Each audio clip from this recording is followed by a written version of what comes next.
Being in the game for 10 years now, I can't say my training was always programmed in the most optimal sense. Although I started training in 2013, I always say I've been training seriously since 2016. Within that 3-year gap, I was basically experimenting with things and also chasing different goals. It wasn't until 2016 that I decided to devote my attention to calisthenics to look like Ziz with a different type of training. Let's talk about the things I wish I knew before starting calisthenics to achieve aesthetics. The first topic I want to talk about is genetics. If you've been following the OG calisthenic guys like I have for many years, the ongoing mentality was always, I want to look like X, or I want to be as strong as X, or I want my chest to be as big as X. As a kid, these goals seemed very realistic to achieve. Lazar from Bra Brothers had the best chest I'd ever seen, and I wanted to achieve that same look. Or Frank Madrano was really shredded, and I wanted to be as lean as him. Many things have to be factored when training with calisthenics. From a physique standpoint, you're never going to look like the next guy. My close friend Jordan is what we'd always refer to as having great chest genetics. My friend Jonathan always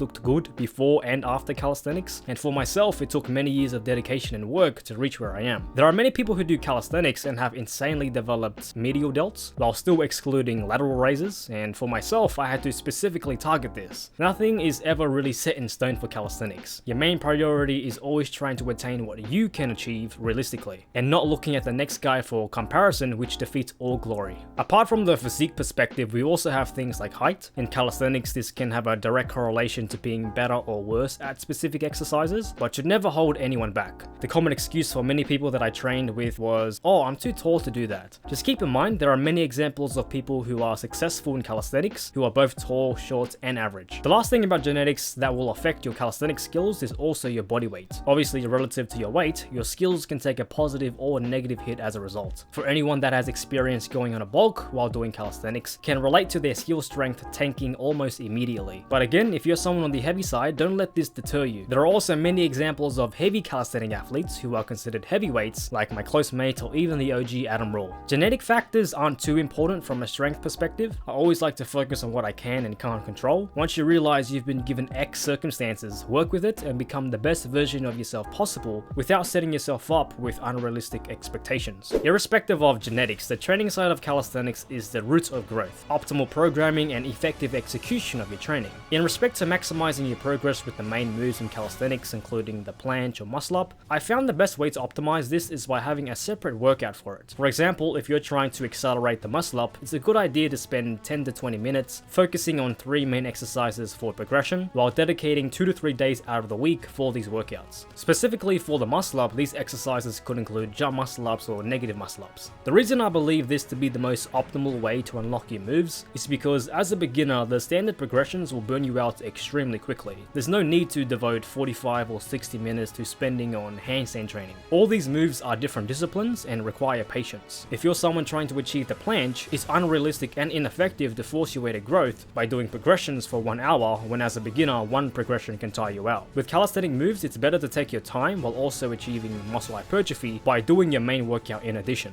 Now, when doing your main workout with the focus on stimulating muscle hypertrophy or strength for the basic exercises in weighted calisthenics, it's also worth mentioning that maxing out for a 1RM or 3RM can be quite dangerous for specific exercises. A good example for this is when someone is doing a heavy weighted push-up set with or without a squat. If you're working with a weight any higher than 80 kilos, it only takes one bad decision that could cost you everything. Obviously, this is a bit dramatic, but it can happen. I'm not going to advise against heavy sets with calisthenics, but just do so at your own discretion in the most safe environment possible. I know Orson Dunham made a video talking about how weighted dips opened up a lot of problems with his sternum, so that could be something worth considering as well. Although I personally still do weighted dips, you just have to be extremely careful and warm up correctly. The last thing you want is to injure yourself and force yourself in a position to be out of training for months. But of course, I've been training for many years and I can remember only ever getting injured once. And this was by overtraining, not weighted calisthenics. Something that a lot of beginners struggle with is developing a good muscle-mind connection. People who start calisthenics will often have trouble feeling their chest when doing push-ups. So the best way of going about this is first by slowing down your reps and focusing on the muscles you're trying to target, stretch and contract. My mindset with my sets have always been to squeeze the targeted muscles on every concentric. So on the push-up, focus on going down slowly, perform the rep with a slightly wider hand position, and focus on the stretch of your chest while descending down. and as you press up, do so explosively while squeezing your chest at the top. Something that can also help with building a better muscle-mind connection are pre-exhaustion sets, which can be done in calisthenics. For chest exercises, I'd say ring flies are your best bet when doing this, or even doing your push-up variations with a wide inverted hand position. Of course, most calisthenic exercises are compounds, so your main focus should always be stretching and contracting. Make that a part of your mantra. In addition to that, back in the early days of calisthenic transformations, it was normal for people to put 1 year transformation with no supplements in their titles. I don't know why calisthenic dudes feel like even normal supplements are steroids, but things like whey protein, creatine, and pre-workout can be enormously helpful when trying to continuously make progress with calisthenics. Don't fall into the hilarious trap of thinking supplements will remove your natty status, especially with supplements like stim and non-stim pre, which can help you build a better mind-muscle connection. So don't skimp out on these additions if you have the coin. When trying to avoid plateaus with calisthenics, the bodybuilding mindset of chasing the pump is extremely valuable. In ordinary bodybuilding, partial and half reps are additional techniques to feel the sensation. In contrast to calisthenics, you're often bullied for doing so. I feel like if you're actively doing partial or half reps with the intent to chase the pump, then they can open doors for stimulating an even greater muscle-mind connection.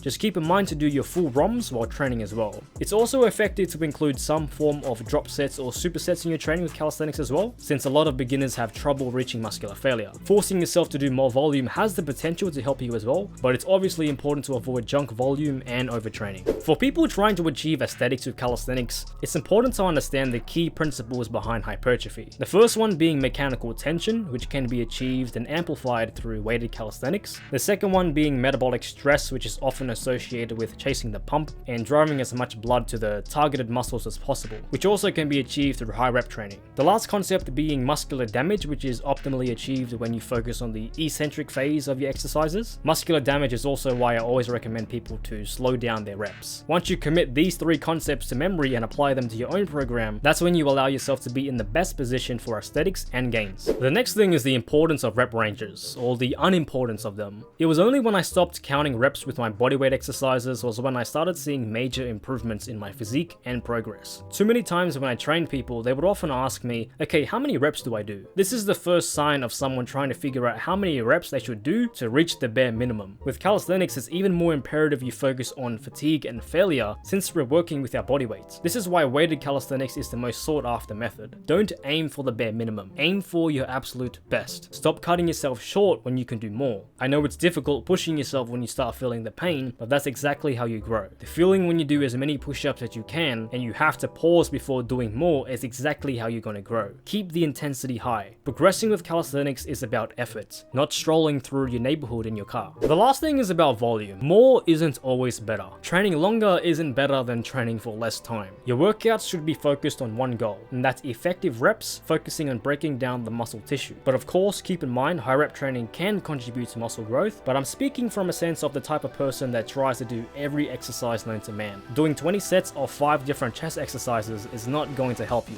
When you're an experienced athlete, you can kind of gauge whether you've done enough for the day or not. Sometimes I can do 3 exercises for 3 to 5 sets in one day. Sometimes I do 4 exercises, each with supersets, and I want to skip training the next day. There is some form of intuition you operate on as well. Hopefully many of you can benefit from everything mentioned in this video. This is what I've seen work best for me and others that I've trained. Just keep in mind, causation doesn't always mean correlation. You can do the exact same thing as I did and you may not see the same progress. Or you might make even faster progress than myself. I see it time and time again. But regardless, I'll see you in the next video.